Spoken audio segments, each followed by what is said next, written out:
বাংলাদেশ সীমান্ত সংলগ্ন মিয়ানমারের ২৭০ কিলোমিটার এলাকা সম্পূর্ণ নিয়ন্ত্রণ নিয়েছে আরাকান আর্মি।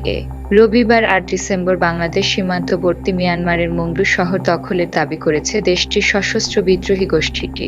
ফলে সীমান্তের প্রায় ৩৫০ কিলোমিটার এলাকার পুরোটাই আরাকান আর্মির দখলে চলে গেছে। সোমবার এক প্রতিবেদনে মিয়ানমারের সংবাদ মাধ্যম ইরাবতী এ খবর জানিয়েছে। সশস্ত্র এই বিদ্রোহী গোষ্ঠীটি জানিয়েছে, তারা কয়েক মাসের লড়াইয়ের পর রবিবার সকালে মংডু শহরের বাইরে অবস্থিত জান্তার সর্বশেষ সীমান্ত ঘাঁটি বর্ডার গার্ড পুলিশ ব্যাটালিয়ন নং ৫ দখল করেছে।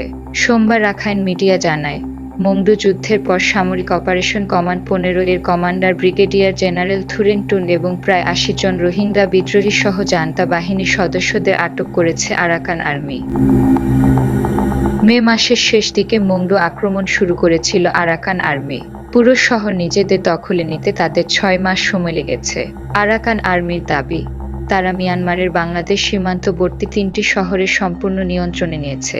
এগুলো হলো রাখাইন রাজ্যের মংডু ও বুথিডং এবং ভারতের সীমান্ত সংলগ্ন চীন রাজ্যের পালেতয়া।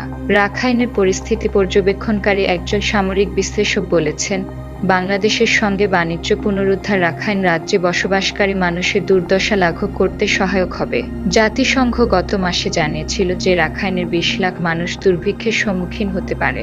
জান্তা সরকার রাজ্যের সড়ক এবং জলপথ অবরোধ করেছে, ফলে খাদ্য, জ্বালানি এবং ওষুধ সহ আন্তর্জাতিক মানবিক সাহায্যের সরবরাহ বন্ধ রয়েছে।